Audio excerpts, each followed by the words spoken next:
Audio 5। अपरिमित संभावनाओं का आगार मानवीय व्यक्तित्व। लेखक वेद मूर्ति तपोनिष्ठ पंडित श्री राम शर्मा आचार्य। 14वीं संपदा अंतःकरण की उपरामता। उपरामता से अभिप्राय है कि दैवी पुरुष में चित्त की चंचलता का सर्वथा अभाव रहे। चित्त की चंचलता जगत प्रसिद्ध है। श्री भगवान स्वयं कहते हैं, असंयतात्मना योगो दुष्प्राप इति मे मतिः वश्यतात्मना त्वयतता शक्यो वाप्तु मुपायतः। अर्थात जिनका मन वश में नहीं है उनके लिए योग को प्राप्त करना अत्यंत दुष्कर है, किंतु मन को वश में करने वाले प्रयत्नशील पुरुष साधन द्वारा योग प्राप्त कर सकते हैं। इसमें संदेह नहीं कि चंचल चित्त का निग्रह अत्यंत कठिन है।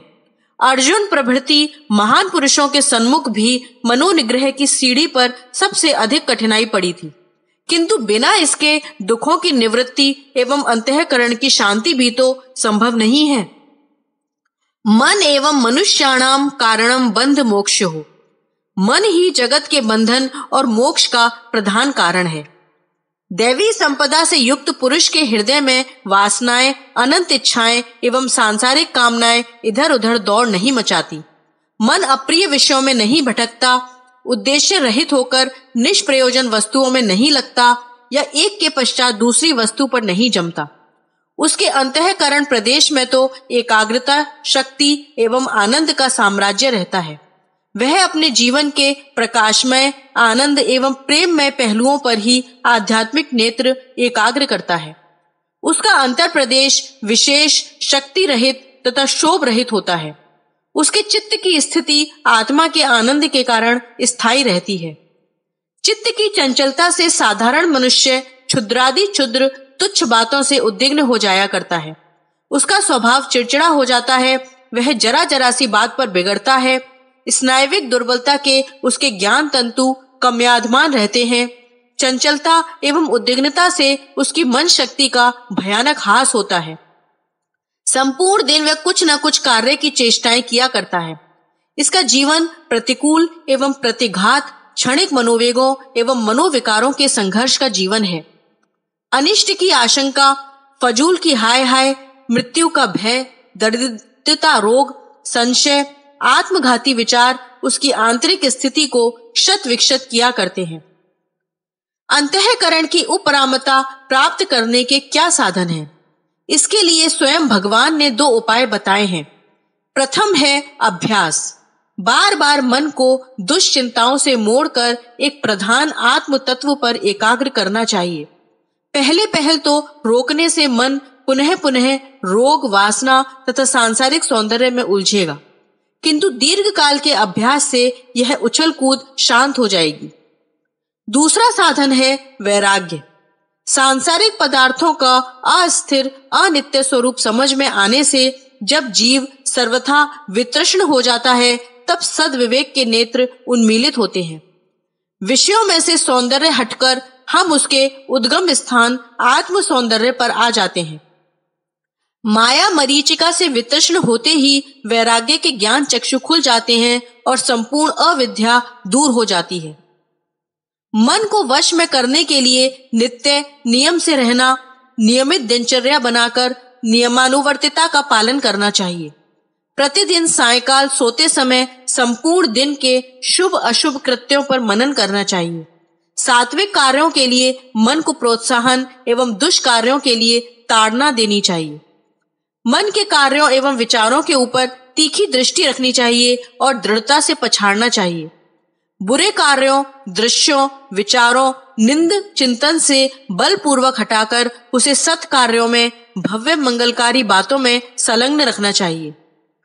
गीता में एकाग्रता के लिए भगवान ने निर्देश किया है, शनैः शनैः रूप रमेद बुद्धया धृति गृहीतया आत्मसंस्थम मनः कृत्वा न किंचिदपि चिंतयेत। अर्थात क्रमशः मन को स्थिर एवं एकाग्र करने का अभ्यास करता हुआ उपरामता को प्राप्त हो। धैर्य युक्त बुद्धि से मन को परमात्मा में स्थिर करके और किसी भी विचार को मन में प्रवेश न करने दे।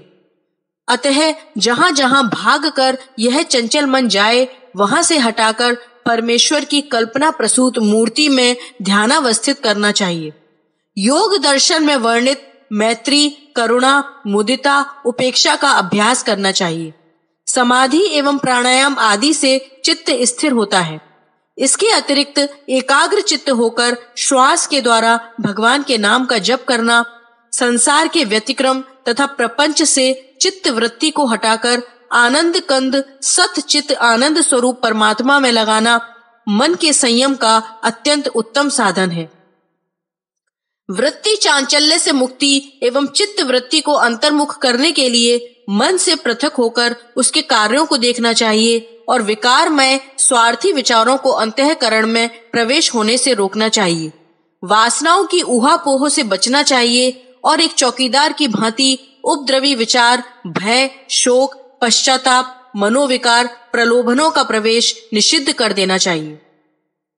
ईश्वर शरणागति, भगवान नाम का प्रेम पूर्वक कीर्तन मन को जीतने का सहज उपाय भक्तों के हाथ में है। ऐसे आत्मश्रद्धा संपन्न पुरुष बाह्य संसार की हलचलों से प्रभावित नहीं होते। वही पुरुष चांचल्य से मुक्त है जो सच्चिदानंद घन परमात्मा में एक ही भाव से स्थित है और जो समष्टि बुद्धि के द्वारा इस संपूर्ण दृश्य वर्ग को अपने उस अनंत निराकार चेतन स्वरूप के अंतर्गत उसी के संकल्प के आधार पर क्षण भंगुर देखता है। इस प्रकार का अभ्यास करते हुए मनुष्य अपने को ही सब जीवों में आत्म रूप से देखता है। सांसारिक मनुष्यों से सर्व पदार्थों और कर्मों से वैराग्य और उपरामता, निरंतर विज्ञानानंद घन ब्रह्म के स्वरूप स्थित रहना उसके मन का स्वाभाविक धर्म सा हो जाता है। 15वीं संपदा, निंदा चुगली इत्यादि न करना। साधन में निंदा तथा दूसरे की चुगली खाना बड़ा भारी विघ्न है। ऐसा व्यक्ति चुपके चुपके दूसरे के दोषों, कमियों एवं न्यूनताओं का प्रदर्शन करता फिरता है। वह प्रायः संत, साधु, शास्त्र विरोधी होता है। दंभ, अभिमान, पर निंदा, पर छिद्रान्वेषण के कारण उसका अंतःकरण काला हो जाता है। सर्वत्र बुराई ही बुराई दृष्टिगोचर होती है। विचार एवं वातावरण तमोगुणी रहता है। प्रमाद के कारण आत्मा के सद्गुणों का हास होने लगता है। जिस प्रकार एक छोटे से पत्थर से संपूर्ण सागर में कंपन उत्पन्न हो जाते हैं, वैसे ही निंदा या चुगली के छोटे छोटे विचार तरंग की भांति अंतःकरण के रंग रेशे में व्याप्त हो जाते हैं। ऐसे कुप्रवृत्तियों, आसुरी विचारों, दुर्भावों से हृदय में संघर्ष मचा रहता है। दोष देखने वाली दृष्टि हमारे व्यक्तित्व में उन दोषों की वृद्धि करती है जिन्हें हम निरंतर देखने के अभ्यस्त बन जाते हैं। ऐसे व्यक्ति का मन सदैव पाप, दुष्कर्मों तथा दूसरों की दुर्बलताओं में लगा रहता है। वह दूसरों से प्रत्यक्ष में तो डरता है, किंतु उनकी निंदा चुगली द्वारा अप्रत्यक्ष अनकॉन्शियसली रूप में अपने बड़प्पन का ढोंग करता है और स्वयं निर्दोष बनना चाहता है। निंदा तथा चुगली दुर्बल हृदय की परछाई है। वह उन बुरी वासनाओं, पापमय प्रवृत्तियों, आसुरी विचारों का प्रकाशन है जो बहुत दिनों से उसके अंतःकरण में एकत्रित हो गई हैं। साधक को इस बात का सदा ध्यान रखना चाहिए कि उसके मुख से किसी के लिए उसके पीठ पीछे या सामने निंदा या चुगली का क्रूर वचन न निकले। उसे कभी किसी भी दूसरे धर्म की निंदा नहीं करनी चाहिए। छल छोड़कर सबसे साधु, मृदुल और सरल व्यवहार करना चाहिए और दंभाचरण से बड़ा सावधान रहना चाहिए। निंदा सर्प की भांति घातक है। तनिक से पाप की उपेक्षा करने से बहुत दिनों की संचित दैवी संपदा विनष्ट हो सकती है। दैवी पुरुष निंदा या चुगली के स्थान पर शांतिदायक, सत्य, प्रिय और मधुर कोमल वचन कहता है। 16वीं संपदा, हेतु रहित दया। सब प्राणियों पर हेतु रहित दया करना मानव का विशिष्ट गुण है। अन्य पशु पक्षियों को दया की कोमलता प्रदान नहीं की गई है। हमारे परम पिता परमात्मा का प्रधान गुण दया है, अतः वे दया सागर कहलाते हैं। उस दयामय की अनुकंपा के विषय में जितना विचार किया जाए उतना ही विमुग्ध हो जाना पड़ता है। भक्तों का आधार अपरिमेय परमात्मा का दया सिंधु ही तो है। भगवान की दया का वर्णन करने की सामर्थ्य मनुष्य की वाणी में नहीं है। हृदय ही उसका अनुभव कर सकता है। आत्मा ही इस सुख की अनुभूति का रसास्वादन कर सकता है। जो दैवी आनंद मन बुद्धि के परे है, जिसका दिग्दर्शन स्वल्प भी नहीं कराया जा सकता, वह दया की शीलता में अवगाहन करने से प्राप्त होता है। दया किसी स्वार्थ विशेष से प्रेरित होने पर अपने देवत्व के गुण को खो देती है। जगत नियंता ईश्वर की अपरिमित दया को देखिए। हमारे संपूर्ण जीवन में उनकी दया ओतप्रोत है, किंतु भगवान का इसमें कुछ भी स्वार्थ नहीं। दया की अजस्त्र धारा नित्य निरंतर हमारे चारों ओर प्रवाहित हो रही है और उसमें मनुष्य के अनंत दुख, शोक, क्लेश धुल रहे हैं। भगवान की दया सर्वथा हेतु रहित, अपार एवं सम है। दया के तत्व का पूर्ण आनंद एवं मर्म समझने के लिए साधक को गदगद वाणी से प्रभु कीर्तन, मनन, विनयपूर्ण सत्शास्त्रों का अवलोकन करना चाहिए। आप जो कार्य करते हो, जीवन की चाहे जिस स्थिति में क्यों न हो, दया का प्रयोग कर सकते हैं तथा उस दिव्य संपदा के अमृतोपम लाभ उठा सकते हैं। किंतु इसके लिए सबसे आवश्यक तत्व यह है कि जिस पर आप दया करें, जिसको लाभ पहुंचाएं, जिस पर आपको तरस आए, उसकी सेवा निस्वार्थ भाव से कीजिए। यह हमें किसी प्रकार का लाभ पहुंचाएगा या आड़े समय पर काम आवेगा, ऐसी कोई भी भावना अंतःकरण में मत रखिए। आप विशाल धर्मशालाएं बनवाते हैं, कुआं खुदवाते हैं, प्याऊ लगवाते हैं, सैकड़ों भिखारियों को रोटी कपड़ा बंटवाते हैं, स्कूलों पाठशालाओं में सार्वजनिक कार्यों में दान देते हैं, किंतु इनमें किसी प्रकार का हेतु कदापि न रखिए। अपनी प्रसिद्धि, लाभ, नफा, नुकसान, दुखिया को धोखा देने या मानवता का अनुमान करने के लिए दया का स्वांग न कीजिए। ऐसी दया धार्मिकता के नाम पर विडंबना है। पीड़ित मानवता की जितनी भी सेवा आपसे बन पड़े, जितना भी दुख, अज्ञान, गरीबी आप हटा सकते हैं, सामाजिक, कौटुंबिक अत्याचार जितना भी आप दूर कर सकते हैं, या सदाचार में अपने जनों की या दूसरों की जो सेवा कर सकते हैं, उन सभी में से अपना स्वार्थ, हेतु, लाभ की बात बिल्कुल निकाल दीजिए। महात्माओं की दया में व्यक्तित्व लाभ, पर्सनल गेन की भावना किंचित मात्र भी नहीं होती। आप भी यथासंभव संपूर्ण कर्तव्य कर्मों में फल, लाभ या हेतु की इच्छा मन में न रखिए। स्वार्थ के लिए दया न दिखलाइए। गीता में निर्देश किया गया है, हे अर्जुन, सर्वत्र आसक्ति रहित बुद्धि वाला, स्पृहा रहित तथा जीते हुए अंतःकरण वाला पुरुष सांख्य योग के द्वारा भी परम नैष्कर्म सिद्धि को प्राप्त होता है, अर्थात क्रिया रहित शुद्ध सच्चिदानंद घन परमात्मा की प्राप्ति रूप परम सिद्धि को प्राप्त होता है। वास्तविक दया का अर्थ भी समझ लेना चाहिए। किसी भी दुखी आर्त प्राणी को देखकर उसके दुख एवं आर्तता की निवृत्ति के लिए अंतःकरण में जो हेतु रहित द्रवता युक्त भाव उत्पन्न होता है, उसी का नाम दया है। अपने लाभ की आकांक्षा का उसमें लेश मात्र भी आवरण नहीं होता। दया तो केवल दया के लिए ही होती है। परमात्मा की शरण जाने से, उसके दया भरे सांसारिक नियमों पर विचार करने से, प्रार्थना, भजन एवं ध्यान से इसमें नेह स्पृहता, निष्कामता, धैर्य का उत्तरोत्तर विकास होता है और दया का विशुद्ध हेतु रहित स्वरूप प्रकट होता है। 17वीं संपदा, आसक्ति का न होना। गीता के 18वें अध्याय में सात्विक कार्यों के ऊपर प्रकाश डालते हुए निर्देशन किया गया है, हे अर्जुन, जिस ज्ञान से मनुष्य पृथक पृथक सब भूतों में एक अविनाशी परमात्मा भाव को विभाग रहित समभाव से स्थित देखता है, इस ज्ञान को तू सात्विक जान। जो कर्म शास्त्र विधि से नियत किया जाता है और कर्तापन के अभिमान से रहित, फल को न चाहने वाले पुरुष द्वारा बिना राग द्वेष से किया जाता है, वह कर्म सात्विक कहलाता है। जो कर्ता आसक्ति से रहित और अहंकार के वचन न बोलने वाला, धैर्य और उत्साह से युक्त एवं कार्य सिद्धि होने में न हर्ष शोकादि विकारों से रहित है, वह कर्ता तो सात्विक कहा जाता है। किंतु जो आसक्ति से युक्त कर्मों के फल को चाहने वाला और लोभी है तथा दूसरों को कष्ट देने के स्वभाव वाला अशुद्धाचारी है और हर्ष शोक से लिपायमान है, वह कर्ता राजस कहा गया है। उच्च श्रेणी का कर्म मार्गी कर्तव्य को दृष्टि में रखकर प्रत्येक कर्म में प्रवृत्त होता है। संसार के संपूर्ण पदार्थों में और कर्मों में तृष्णा और फल की इच्छा का त्याग शास्त्रों में छठे प्रेमी का त्याग कहा गया है। सांसारिक पदार्थ दूर से आकर्षक किंतु अंततः थोथे और निहिसार हैं।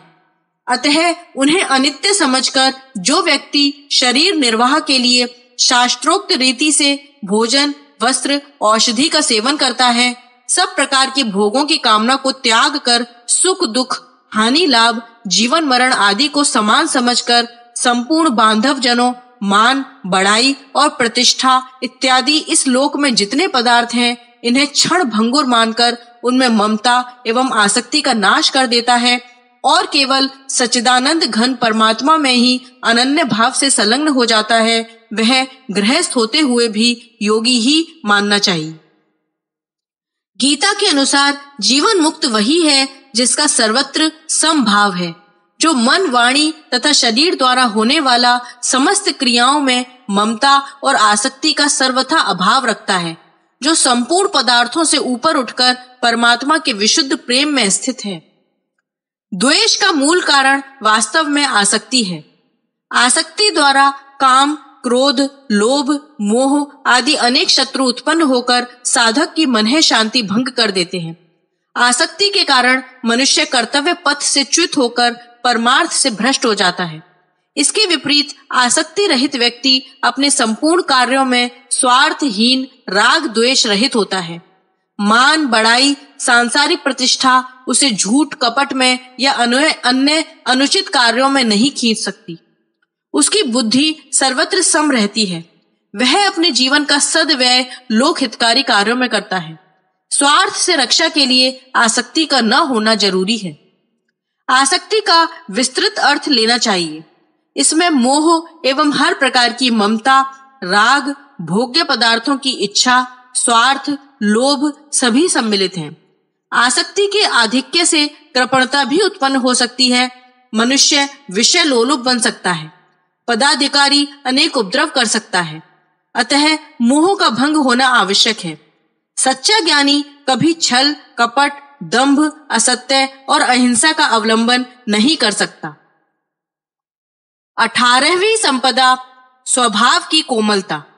सत्व गुण में स्थित हुआ निष्काम साधक अंतःकरण का कोमल होता है। मनुष्य क्या, पशु पक्षी, कीट पतंग आदि से भी उसका व्यवहार मृदुता पूर्ण होता है। सरल होने के कारण वह प्रत्येक से कोमलता का व्यवहार करता है। वह सबका प्रेमी, सुहृद और रक्षक है। ईश्वर की साधना द्वारा उसके क्रोध, कठोरता, पशुता आदि मनोविकार दूर हो जाते हैं। आंतरिक प्रेम छलक उठता है, जो समस्त जीवों के लिए समान भाव से छा जाता है। कोमल हृदय में भावुकता होना आवश्यक है। कोमल हृदय वाला समस्त मानवता के दुख देखकर दुखी, सुख देखकर सुखी होता है। उसके मन में, व्यवहार में, वाणी में तथा दैनिक कर्म में मृदुता छलकती रहती है।